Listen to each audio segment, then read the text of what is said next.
ഒരു reinforced cement concrete ബീമിൽ ബേസിക്കായിട്ട് provide ചെയ്യേണ്ടതായിട്ടുള്ള റീഇൻഫോഴ്സ്മെൻറ്റുകൾ അത് കഴിഞ്ഞ ക്ലാസ്സുകളിൽ ഡിസ്കസ് ചെയ്തതാണ്. ഡയഗ്രത്തിൽ കാണിച്ചിരിക്കുന്ന പോലെ മെയിൻ ബാർസ് ഉണ്ടായിരിക്കണം, സ്റ്റിറപ്സ് ഉണ്ടായിരിക്കണം, സ്റ്റിറപ്പ് ഹോൾഡേഴ്സ് ഉണ്ടായിരിക്കണം.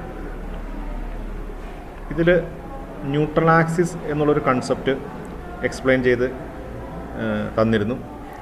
സോ ഈ ഒരു സെഷനിൽ ന്യൂട്രൽ ആക്സിസ് ഡെപ്ത്ത് എങ്ങനെ കണ്ടുപിടിക്കാം എന്നുള്ളത്, അതുപയോഗിച്ച് ബീമിനെ ഡിഫറെൻറ്റ് ടൈപ്സ് ആയിട്ട് എങ്ങനെ ക്ലാസിഫൈ ചെയ്യാം എന്നുള്ളതാണ് പറയാൻ പോകുന്നത്.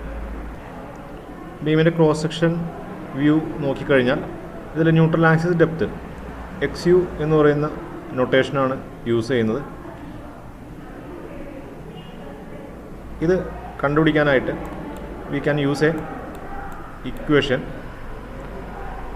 XU equal to 0.87 FY AST divided by 0.36 FCK B. So ഇതിൽ വേരിയസ് ടേംസ് ഓൾറെഡി എക്സ്പ്ലെയിൻ ചെയ്ത് കഴിഞ്ഞതാണ്. ഇതിൽ ഒരു ടേം എന്ന് പറഞ്ഞാൽ AST means area of steel. ബീമിൽ പ്രൊവൈഡ് ചെയ്തിരിക്കുന്ന മെയിൻ റീഇൻഫോഴ്സ്മെൻറ്റിൻ്റെ ക്രോസ് സെക്ഷണൽ ഏരിയ. അപ്പോൾ ഈ cross sectional area of steel കൂടിക്കഴിഞ്ഞാൽ ഡെഫിനറ്റ്ലി XU അതായത് ന്യൂട്രൽ ആക്സിസിൻ്റെ വാല്യൂ ചേഞ്ച് ചെയ്യും. ഏരിയ കൂടിക്കഴിഞ്ഞാൽ XU also will increase. For example, ഈ ഒരു ബീമിൽ ഇപ്പോൾ റെഡ് കളറിൽ കാണിച്ചിരിക്കുന്ന ബാറാണ് മെയിൻ ബാറ്, വേറെ യെല്ലോ കളറിൽ കാണിച്ചിരിക്കുന്നത് stirrup ഹോൾഡേഴ്സാണ്.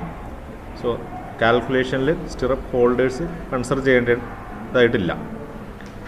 So red colour reinforcement main ബാറിൻ്റെ ഏരിയ ഞാൻ ചേഞ്ച് ചെയ്തു.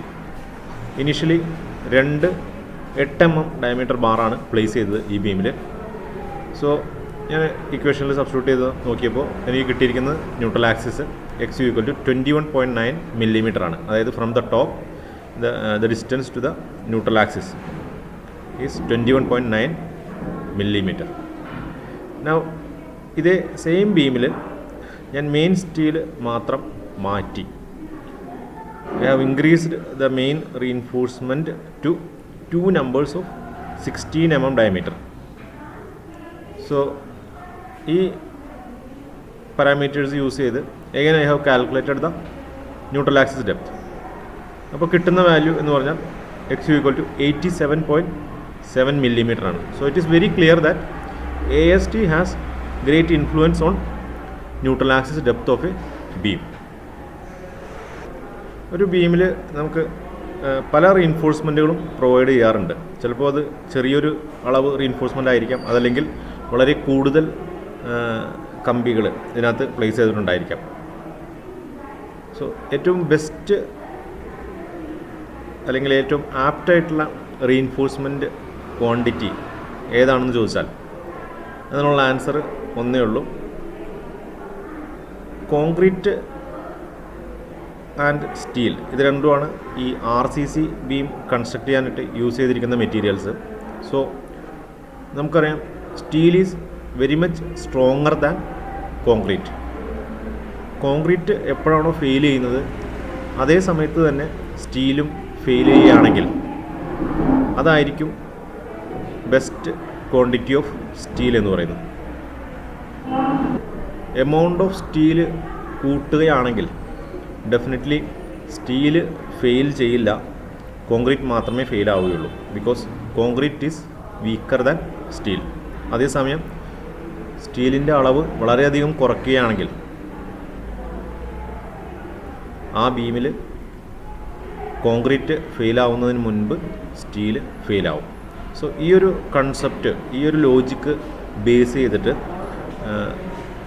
സ്റ്റീലിൻ്റെ ഏരിയ കൂടുകയും കുറയുന്നതിനുമനുസരിച്ച് നമുക്ക് ഒരേ ബീം സെക്ഷനെ ഡിഫറെൻറ്റ് ടൈപ്സ് ആയിട്ട് ഡിവൈഡ് ചെയ്യാൻ പറ്റും. അപ്പോൾ based on neutral axis depth types of beam sections വളരെ പ്രധാനപ്പെട്ടതാണ്. 3 ടൈപ്പായിട്ട് ഓരോ ബീമുകളെയും ക്ലാസിഫൈ ചെയ്യാൻ സാധിക്കും. ഒന്ന് balanced beam section, 2 under reinforced beam section, 3 over reinforced beam section. Under reinforced beam section എന്ന് പറഞ്ഞാൽ അതിൽ പ്രൊവൈഡ് ചെയ്തിരിക്കുന്ന സ്റ്റീലിൻ്റെ ക്വാണ്ടിറ്റി കമ്പാരിറ്റീവ്ലി സ്ട്രെങ്ത് വൈസ് കുറവായിരിക്കും കോൺക്രീറ്റുമായിട്ട് കമ്പയർ ചെയ്യുമ്പോൾ. ഓവർ റീൻഫോഴ്സ്ഡ് മീൻസ് അതേ ബീമിൽ തന്നെ കൂടുതൽ റീൻഫോഴ്സ്മെൻറ്റ് പ്രൊവൈഡ് ചെയ്യുകയാണെങ്കിൽ that beam become an over reinforced section. അപ്പോൾ നമുക്ക് തന്നിരിക്കുന്ന ഒരു ബീം, അതിലെ ബീമിൻ്റെ സൈസും റീൻഫോഴ്സ്മെൻറ്റ് ഡീറ്റെയിൽസും അറിയാവുന്നുണ്ടെങ്കിൽ അത് ഏത് ടൈപ്പ് സെക്ഷനാണ് എന്നുള്ളത് ക്ലാസിഫൈ ചെയ്യാൻ നമ്മൾ അറിഞ്ഞിരിക്കണം. അത് ഇമ്പോർട്ടൻ്റ് ആയിട്ടുള്ളൊരു കാര്യമാണ്. അതിന് കാൽക്കുലേഷൻസ് യൂസ് ചെയ്തിട്ട് നമുക്ക് ചെയ്യാവുന്നതാണ്. അതിൽ ഫസ്റ്റ് ചെയ്യേണ്ടത് അതിൻ്റെ actual neutral axis depth XU കണ്ടുപിടിക്കുക എന്നുള്ളതാണ്. ഈ neutral axis depth limiting neutral axis ഡെപ്തുമായിട്ട് കമ്പയർ ചെയ്യുക എന്നുള്ളതാണ് രണ്ടാമത്തെ പ്രൊസീജിയർ. അത് രണ്ടും ഈക്വലായിട്ട് വരുന്നുണ്ടെങ്കിൽ അതൊരു ബാലൻസ്ഡ് ബീം സെക്ഷൻ ആണെന്ന് പറയാം. ഇനി ലിമിറ്റിംഗ് ന്യൂട്രൽ ആക്സിസ് ഡെപ്ത്ത്, അതിൻ്റെ വാല്യൂസ് ഇത് ബൈ ഹാർട്ട് ചെയ്യേണ്ടതാണ്. XU ലിമിറ്റ് എന്നാണ് ഇതിനെ റെപ്രസെൻ്റ് ചെയ്യുന്നത്. XU ലിമിറ്റ് അത് ഒരു ബീമിനെ സംബന്ധിച്ച് അതൊരു കോൺസ്റ്റൻറ്റ് വാല്യൂ ആയിരിക്കും. Limiting neutral axis depth depends only on the grade of the steel used. അതിൽ ഉപയോഗിച്ചിരിക്കുന്ന എമൗണ്ട് ഓഫ് സ്റ്റീലോ അല്ലെങ്കിൽ സ്റ്റീലിൻ്റെ ഡയമീറ്ററോ ഒന്നും അതിനെ അഫക്റ്റ് ചെയ്യില്ല. ഗ്രേഡ്, സ്റ്റീലിൻ്റെ ഗ്രേഡ് ഏതാണോ, അതായത് FE 250 ഗ്രേഡ് സ്റ്റീലാണ്, അതായത് മൈൽഡ് സ്റ്റീലാണ് യൂസ് ചെയ്യണമെങ്കിൽ XU ലിമിറ്റിൻ്റെ വാല്യൂ 0.53 ടൈംസ് D. ബീമിൻ്റെ ഡെപ്ത്ത് മാത്രം അറിഞ്ഞാൽ മതി. D എന്ന് പറഞ്ഞാൽ ഇഫക്റ്റീവ് ഡെപ്ത്ത് ഓഫ് ദ ബീമാണ്, സ്മോൾ d ആണ് യൂസ് ചെയ്യേണ്ടത്. അതുപോലെ മറ്റ് ഗ്രേഡുകൾക്കും ഉള്ള വാല്യൂസ് ഇത് രണ്ടും. അപ്പോൾ ഈ 3 വാല്യൂസും ബൈ ഹാർട്ട് ചെയ്ത് വെച്ചിരിക്കണം, ഓരോ ഗ്രേഡ് ഓഫ് സ്റ്റീലിന് ഉപയോഗിക്കേണ്ടതായിട്ടുള്ള XU ലിമിറ്റിൻ്റെ വാല്യൂസ്. സോ XU ലിമിറ്റിൻ്റെ വാല്യൂസും അതുപോലെ XUവും അറിയാവുന്നുണ്ടെങ്കിൽ if XU equal to XU limit that beam will be a balanced beam section. if XU is lesser then it will be under reinforced, and if XU is higher than the XU limit it is an over reinforced section. ഇവിടെ കാണിച്ചിട്ടുണ്ട്. അപ്പോൾ ഇത് കൃത്യമായിട്ട് മനസ്സിലാക്കി വയ്ക്കുക. XU equal to XU limit balance section, XU greater than XU limit over reinforced. ഇത് വളരെ important ആണ്. സോ ഇതിനെ ബേസ് ചെയ്തിട്ടുള്ള ക്വസ്റ്റ്യൻസ് പ്രതീക്ഷിക്കാം. ഒരു ബീം ക്രോസ് സെക്ഷൻ തന്നിട്ട് അത് ഏത് ടൈപ്പ് ഓഫ് സെക്ഷൻ ആണെന്ന് കണ്ടുപിടിക്കാൻ പറയും. സോ ഇതിന് പ്രാക്ടിക്കൽ ഇമ്പോർട്ടൻസ് എന്താണെന്ന് വെച്ചാൽ ടൈപ്പ് ഓഫ് സെക്ഷനെ ബേസ് ചെയ്തിട്ടാണ് ആ ബീം ഫെയിൽ ചെയ്യുന്നത് എങ്ങനെയാണെന്ന് അറിയാൻ പറ്റാം.